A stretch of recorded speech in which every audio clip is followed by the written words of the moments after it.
Assalamualaikum warahmatullahi wabarakatuh. Selamat pagi anak-anak.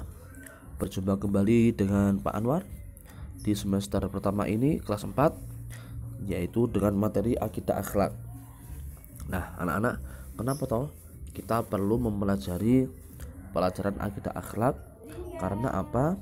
Ada sebuah hadis yang menyebutkan bahwa al-adabu fauqal ilmi. Adab atau akhlak itu lebih tinggi kedudukannya daripada ilmu. Jadi akhlak dulu baru ilmu. Ya.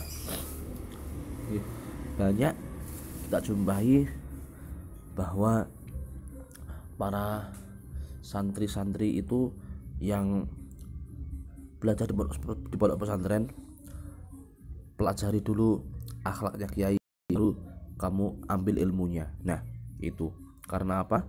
Akhlak sangat penting. Nah, anak-anak, selanjutnya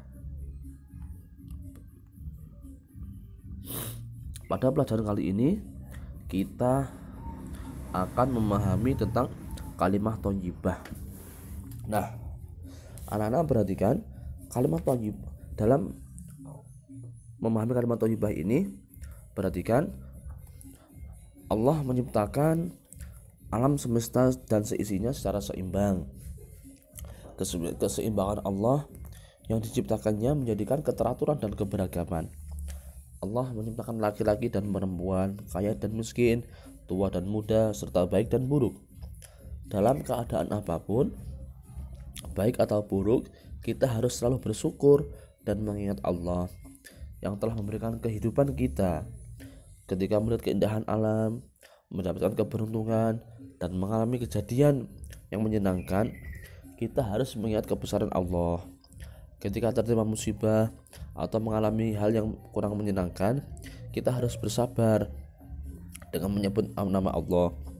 Begitu pula ketika melihat kejadian yang buruk, kita kembalikan semua urusan kepada Allah, karena Allah adalah sebaik-baik tempat untuk kita kembali. Nah, anak-anak, tujuan pembelajaran kali ini yang pertama adalah nomor 1, mengetahui kalimat thayyibah. Nomor 2, mampu melafalkan kalimat thayyibah. Yang ketiga, mengetahui kapan waktu mengucapkan kalimat thayyibah. Yang keempat, membiasakan diri mengucapkan kalimat thayyibah. Nah, yang pertama, kalimat thayyibah pada pertemuan pertama ini yaitu kalimat subhanallah. Nah, pasti kalian sudah tahu ini kalimat subhanallah. Nah, kita di sini belajar kembali. Nah, anak-anak, saya mau tanya, ketika kalian melihat gambar seperti ini, apa yang kalian ucapkan? Ketika melihat gunung, melihat dataran laut yang sangat luas dan indah, melihat taman-taman bunga, melihat air terjun, apa yang kalian ucapkan? Apakah bilang begini, wah gunungnya bagus ya, wah tamannya bagus ya, wah lautnya bagus ya? Apakah begitu? Nah, selanjutnya mari kita pelajari materinya. Perhatikan arti kalimat subhanallah. Subhanallah merupakan kalimat tasbih. Kalimat tasbih adalah kalimat pujian kepada Allah. Arti kalimat subhanallah adalah maha suci Allah. Anak-anak, kalimat subhanallah ini merupakan kalimat yang sangat dicintai oleh Allah. Bahkan ada sebuah hadis yang menjelaskan bahwa ahabbul kalami ilallahi arba'un, subhanallah walhamdulillah wala ilaha illallah wallahu akbar. Ada 4 ucapan yang paling dicintai oleh Allah. Yang pertama subhanallah, yang kedua alhamdulillah, yang ketiga la ilaha illallah, yang keempat Allahu akbar. Engkau memulai dari mana saja, tidak ada masalah. Nah, ini anak-anak, salah satu keutamaan mengucapkan kalimat subhanallah. Ada juga hadis yang lain yang menyebutkan bahwa kalimat thayyibah subhanallah ini merupakan kalimat yang mudah diucapkan tetapi berat timbangannya kelak di akhirat.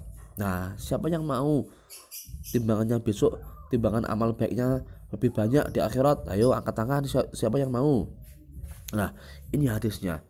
Kalimatani khafifatani 'alal lisan, thaqilatani fil mizan, habibatani ilar rahman, subhanallah bihamdihi, subhanallahil azim. Rawahul Bukhari. Nah, ini hadisnya. Dua kalimat yang sangat ringan di lisan, namun berat di timbangan dan disukai oleh Ar-Rahman, yaitu Allah, yaitu subhanallah bihamdihi, subhanallahil azim. Hadis riwayat Bukhari dan Muslim.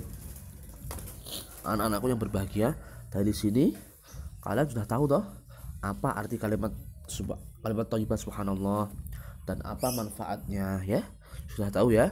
Selanjutnya kita lanjut kepada kapan pengucapan kalimat subhanallah ini.